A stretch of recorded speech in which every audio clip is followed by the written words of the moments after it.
Anderson, recording again from the Motorhome Studios. And first off, for next week, I would like to remind everybody to be at the Mystical Mporium in Phoenix. All the address will be listed right down here. And I will be there from 2 o'clock until about midnight. So that is going to be a lot of fun. Last week in the vlog, I mentioned a lot of interesting and cool things that they have there. So I would love to have you drop by, take a visit with us over at the Mystical Mporium. Now on to the next topic. A little update on the Fiero. As you notice, it has wheels underneath it, and they are actually on the ground now. So not so much done on the inside, but I've got bits and pieces together. You can see that there is no engine. And my goal at this point in time, I just got the air conditioning pump put back on. I need to create a mounting bracket and a motor bracket so that it will run. Then I have taken the old torque converter. I've showed this before. And I have a lot of torque. I'm going to be putting the coils out here, and you can see with one finger how easily I can turn that. So I'm hoping with that torque, I can run a great engine on this. And if you look closely, there are some magnetic shavings, or metal shavings. And as I turn the wheel, you can see how the magnetism is changing those around. So you can see that there's a lot of flux. I've labeled all my magnets with N or S for north and south. So as that rotates, it's going to create positive and negative pull on my coils. So it can act as a generator as much as a motor. This was my test coil. So my goal is to have a whole bunch of these mounted inside here, probably not as tall, so that they will fit inside here. Or I might put the magnets on this side right here, put these on the side like this.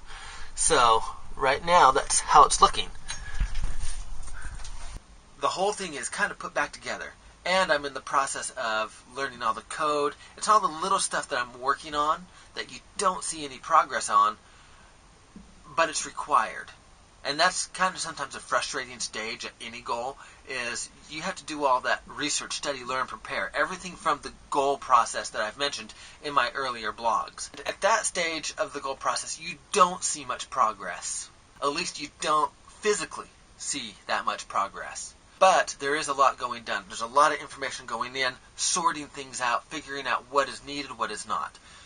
Something I have been able to figure out, though, has been the Arduino, getting the coding done.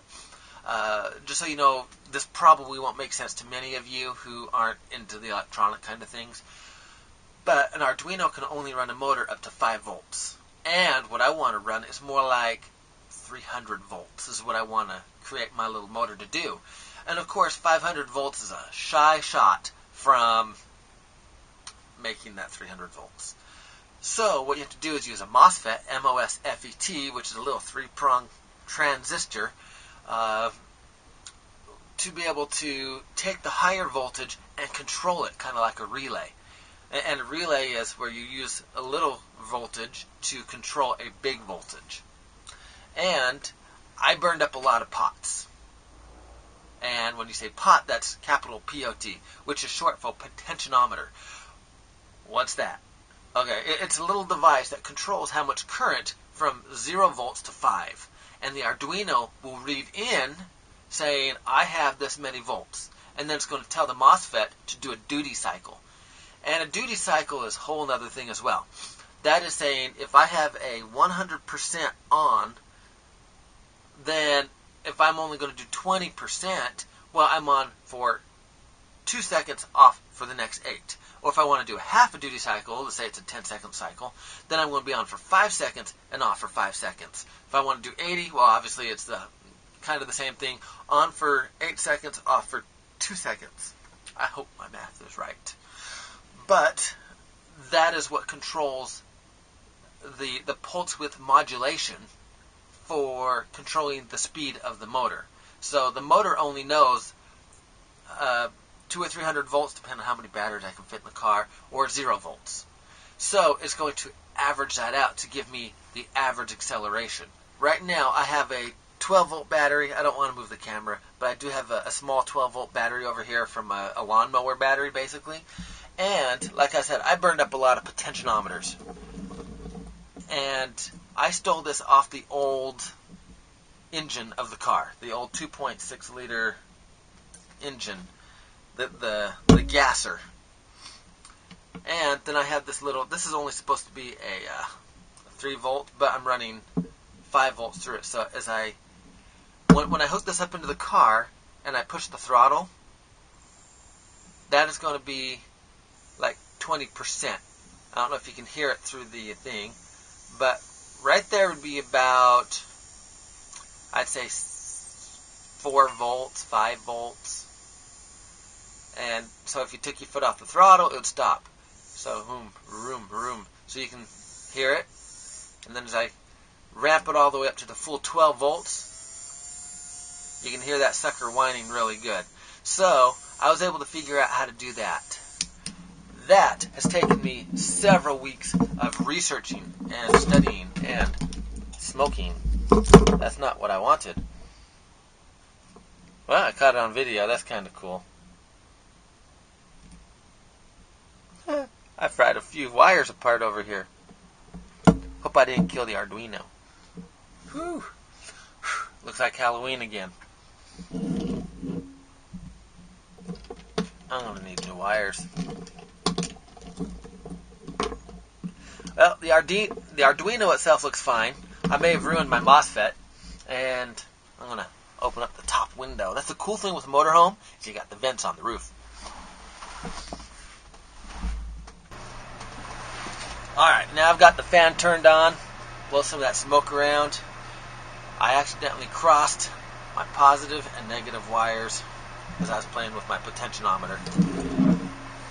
That is the glory of the goal process. I just learned something else from it as well. Good thing I only wasted about 50 cents worth of little test wires on my breadboard. So that was about all I did. But anyway, I'm really excited to get this installed in the car. I don't know if I want it that way. That's the problem with breadboards. If you've ever seen a breadboard before, get a little bit into this since I can. So this is what I just did. So it controls, you can see the burned off wire on that breadboard. And here is my MOSFET. I'm going to have to be redoing this all anyway. The cool thing is I already know how. So redoing it won't be a big deal. So like I said, it's a little 3-pronged transistor. This one's only good for up to like 36 volts, I believe. So I will have to buy one. I saw one online today. It goes up to 600 volts. Now, I did do an array of all these batteries. So every time you take a battery, I mentioned this in a previous vlog, 9 volts, 18 volts, and it keeps going up by 9 because these are all 9 volts. So at one point, I've got 72 volts sitting right here when I add them all up. And when I was running the 72 volts through this, the gate on this wasn't closing. So the motor would run, but then when I played with the potentiometer, it would run faster, but it wouldn't stop. So for those on the go, that would be really cool, but unfortunately, when we hit a red light, we're going to have an issue.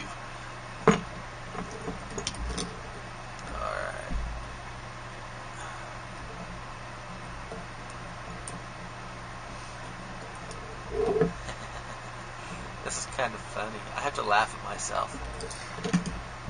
I posted on Facebook about 2 or 3 weeks ago that the most intelligent people seriously know how to laugh at themselves. And right now that's about where I am, so I feel very intelligent because I can laugh at myself. Anyway, I had one more thing to go over. For those who have gone back and looked at all of my other earlier vlogs, I did the first several weeks on the Dragonize book, which is the goal process, which I keep referring to.